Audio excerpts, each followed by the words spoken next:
What's going on, ladies and gentlemen? Welcome back to the Fringe. The G7 is now officially the G6, as it is essentially crumbled. There was going to be lots that I wanted to cover this week. In fact, I was more curious if Donald Trump was going to say something out of left field in regards to Alberta Independence, in terms of 51st state or anything else. Sadly, we're not going to get that chance. Donald Trump has left the G7. I'm going to talk about why he's left, but what's funny is that the interwebs blew up yesterday. Not just because everyone got Trump derangement syndrome as soon as Air Force One touched down in Calgary, Alberta. Of course, you got people saying a convicted felon will never touch his feet on Canadian soil and he's not coming to Canada. And all of a sudden, he comes down and hilarity ensues. I want to go over this with you guys because if you haven't made your rounds on social media yet, if you haven't seen it, I'm sure you have. But for those who haven't, let's put it out here anyways. You guys remember, not even 2 months ago, Mark Carney standing in a federal election stating that I'm going to fight Donald Trump. Mike Myers hanging out after a Diddy party saying, Mr. Prime Minister, will there always be a Canada? And they said, yeah, of course, there's always going to be a Canada. All right, elbows up. Yeah, elbows up. And you saw everybody doing the chicken dance. I know everyone knows what I'm talking about. But it's funny because it hasn't even been 90 days. And Mark Carney, who got a spanking in the Oval Office, and many pundits who we thought were going to have buyer's remorse from Mark Carney were saying, oh, he was so stunning and brave, and oh, he sure showed Donald a thing or two about standing up for Canada and that we're not for sale. I must have missed that discussion and that video clip because all I saw was Donald Trump say, nah, the tariffs are staying the way they are. I'm not budging on anything. Mark Carney kissed his butt. Well, Mark's elbows seem to have been misplaced during his recent sit-down or press conference with Donald Trump at the G7 for what it's worth, and we're going to cover that right now. Now, before we do, though, I do have to ask, this video clip of Mark Carney coming out at the G7. Josh Ryan had tweeted out, what world leader walks 6 to 8 feet ahead of his wife? As they're being introduced on the world stage, it appears to be one of an arrogant little shit. I couldn't agree more. What is their relationship? Business only? It sure isn't a loving one. Now, we saw this during the federal election. I wanted to get on this while we're still in the federal election. Mark Carney, of course, when they were going up to the Nepean voters' home, taking food or poison or whatever they were taking over there, you'll notice Mark was always walking ahead of his wife. He's always 6 to 8 feet in front of her. Now, I can tell you right now, as a married man of 20 years, if I walked ahead of my wife like this and was seen as a world leader, even if I walked ahead of her like this at any event, I'm sure she would have some questions. I'm sure my couch would be regularly occupied instead of my bed. Probably wouldn't be married for very long. What I can tell you as a respectful married spouse, anytime I'm at any event with Mrs. Fringe, she is by my side. Unless, of course, we break off to talk to viewers or anything that we've done at our events, Mrs. Fringe is always right there because, well, we're partners. We're a loving couple. That's how people show respect for their spouse. They include them. Look at this as Mark Carney goes in. Not only walks up to the G7, he does this weird little thing when he gets onto the stage. So here he is disrespecting his wife, walking ahead of her as if she's just an assistant or somebody hanging around for the lulls. They got on the stage, and just like his elbows up dance, he says, oh, look at me stand for it. Oh, look, let me make all these weird hand gestures. I mean, what is, like, look at him do his little two-step or little step move there. There he goes. Look at us. Look at over here. I mean, this guy's an idiot. Why is he running our country? What's worse is that after Donald Trump came in and Donald Trump waltzed in, they did a photo together. He introduced Donald Trump. Mark Carney introduced Donald Trump to his wife, or business partner, or whatever she is. Donald remarked how beautiful Canada was, how beautiful Kananaskis was. He said he was very happy to be there.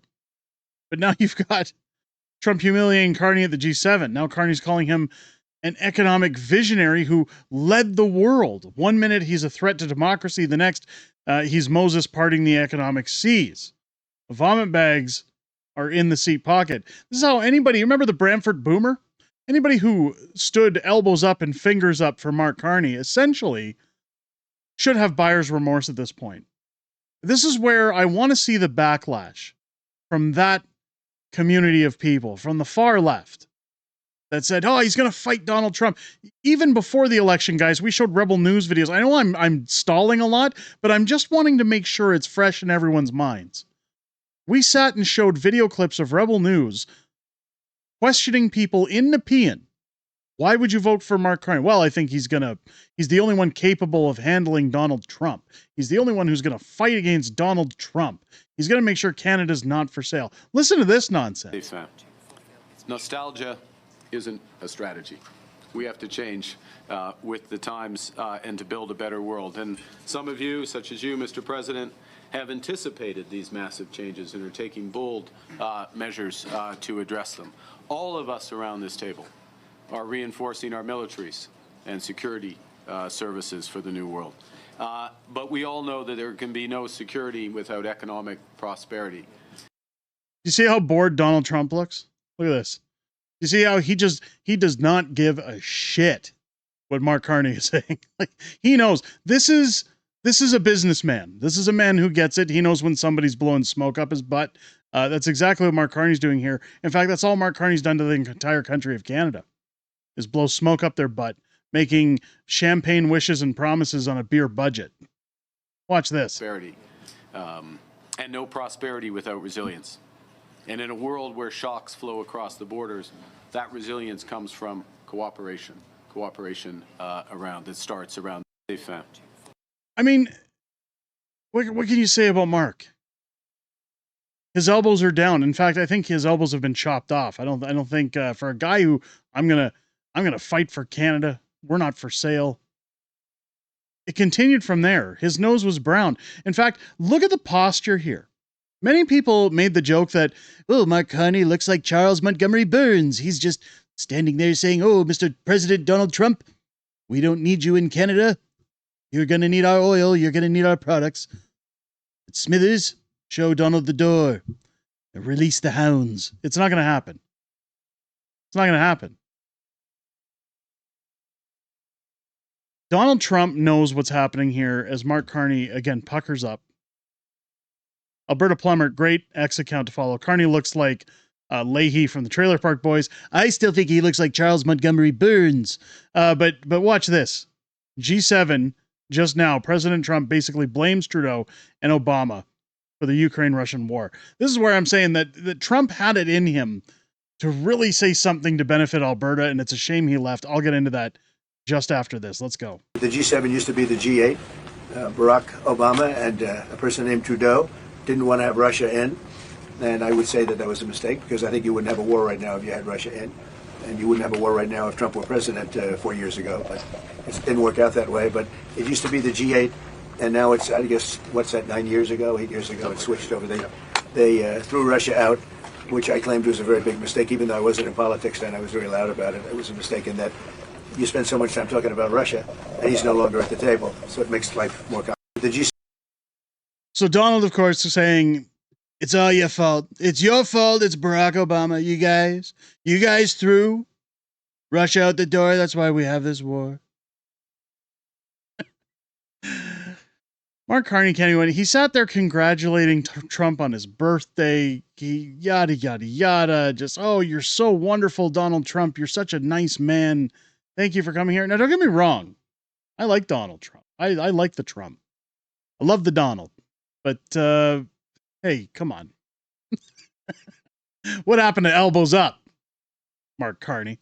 What's funny is that we won't get like I said at the beginning of this video, we won't get the opportunity to hear about what's going to happen with Alberta, with any possibility of talking about Keystone or any rumors that were supposed to be happening, because Donald Trump left the G7 summit early yesterday because of the crisis in the Middle East. So, of course, he's doing his job and says, instead of sitting here puckering up, instead of listening to Mark Carney kiss my ass for 2 days, I'm going to go take care of some business.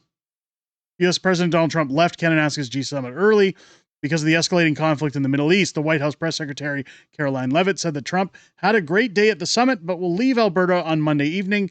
In his own social media post Monday afternoon, Trump called for the immediate evacuation of the Iranian capital of Tehran. Earlier in the day, Trump warned that Tehran needed to curb its nuclear program before it was, quote, too late. I think Donald Trump's about to instill a little FAFO, if you know what I'm talking about. The U.S. president said Iranian leaders would like to talk, but they had already had 60 days to reach an agreement on their nuclear ambitions and failed to do so before an Israeli aerial assault began 4 days ago.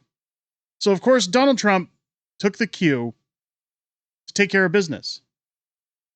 He didn't want to worry about a $1 billion event where everybody just goes there to puff up their chest to say, hey, let's talk policies, but never actually do anything. And that's the biggest problem Canada now faces with Mark Carney. Of course, nothing is going to get done at the G7, now the G6. It's quickly falling apart. And keep in mind, like I mentioned earlier, $1 billion was spent on this event. Out of our pockets, of course. It's nothing more than a show, ladies and gentlemen. In fact, everything coming from Mark Carney at this point is nothing more than a show. He's shown very clearly across this country he doesn't want to recognize or discuss what's happening as his country is falling apart. He doesn't want to acknowledge the provinces that are talking about leaving. He doesn't want to acknowledge that we need energy. He doesn't want to acknowledge really anything, much of anything. In fact, Mark Carney is trying to pass a bill while he's gone, force another bill in that's very controversial. I'll be talking about that a little later on, so make sure to join us for that. But it's all smoke and mirrors. The people who voted for Mark Carney are quickly realizing that the buyer's remorse is in full effect. Those who knew better, who had common sense, who voted for real change, are now stuck holding the bag for the next 4 years saying, well, what do we do now? This is why multiple provinces, I know I keep going back to this well, but I'm just trying to make it very apparent that this is why other provinces have said, look, we don't have 4 years. We don't have 4 more years to sit and talk about this. We don't have 4 more years to play this nonsense game while our savings, while our money, while our future goes down the toilet. The only solution at this point, ladies and gentlemen, are for all provinces, as far as I'm concerned, to start talking to their governments and saying, look, this country's a joke. We don't need to be a part of it anymore. We need to pack up and get the hell out of here. Let me know what you think about that in the comments down below. Are you shocked that Mark Carney spent the entire time with Donald Trump puckering up with his nose deep in his butt cheeks? Let me know what you think about that. If it's your first time here, I hope this video has earned your subscription. Make sure as you're hitting that button, you click the bell for all notifications so that you never miss a beat anytime a video drops on this channel.